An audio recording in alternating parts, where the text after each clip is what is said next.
টাটি কচু আলু দিয়ে কাতলা মাছের ঝোল বানাবো। তার জন্য প্রথমেই কাতলা মাছটা খুব ভালো করে ধুয়ে নিয়েছি। এবার এখানে লবণ দেব আর হলুদ গুঁড়ো দেব। খুব ভালো করে মাছটা মাখিয়ে নেব।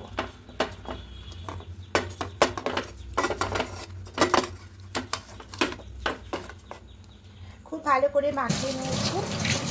আর এদিকে কেটে রেখেছি ডাঁটি কচু আলু, এবার লম্বা লম্বা করে কেটে ধুয়ে নিয়েছি। বেশ কিছুটা সর্ষের তেল দিয়েছি। এবার তেলের মধ্যে মাছগুলো একে একে ছেড়ে দেবো।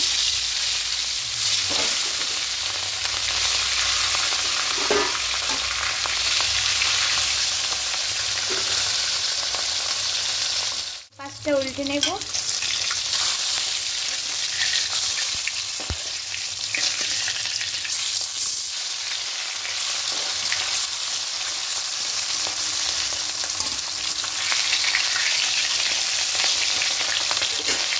তুলে লাল করে ভাজা হয়ে গেছে, এবার তুলে নেব।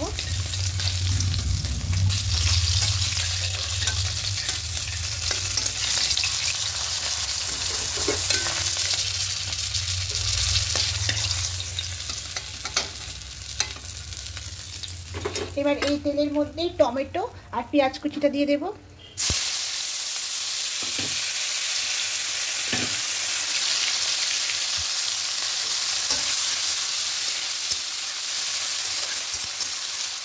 টমেটো লাল করে ভাজা হয়ে গেছে, ঠিক এরকম করে ভাজতে হবে। এবার এখানে ডাঁটি কচু আলুটা দিয়ে দেবো।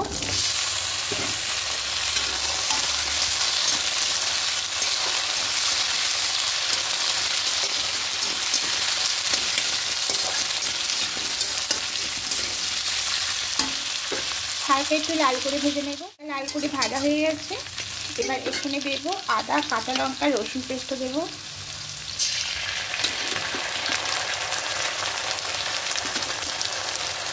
3 চামচ মতো দিলাম।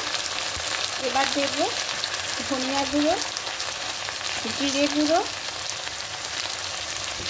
হলুদ গুঁড়ো আর স্বাদ মতো লবণটা দেবো। খুব ভালো করে মিশিয়ে দেবো।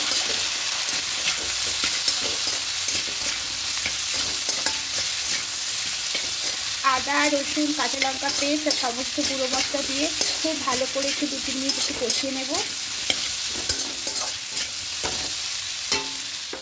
নিয়েছি, এবার এখানে জলটা অ্যাড করব।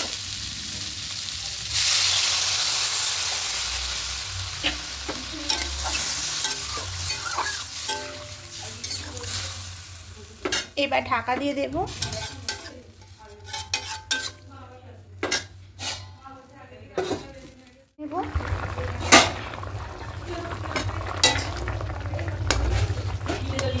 আলু কচুটা হাফ সেদ্ধ এসেছে, এবার এখানে মাছগুলো দিয়ে দেব।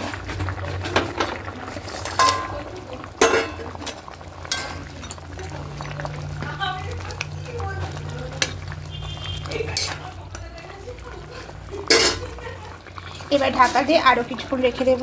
এবার ঢাকাটা খুলে নেব। আলুগুলো সেদ্ধ হয়ে গেছে, ঝোলটাও গামাখা হয়ে এসছে। তা ডাঁটি কচু আলু দিয়ে ফাইনালি কাতলা মাছের ঝোলটা একদম রেডি হয়ে গেছে। এবার একটা অন্য পাত্রের মধ্যে নামিয়ে নেব। তা বন্ধুরা, যদি আমার রেসিপিগুলো আপনাদের ভালো লেগে থাকে অবশ্যই কমেন্টে জানাবেন। আর নতুন বন্ধুর কাছে অনুরোধ রইল সাবস্ক্রাইব করে পাশে থাকার জন্য। আমি আবার নতুন রেসিপি নিয়ে চলে আসব।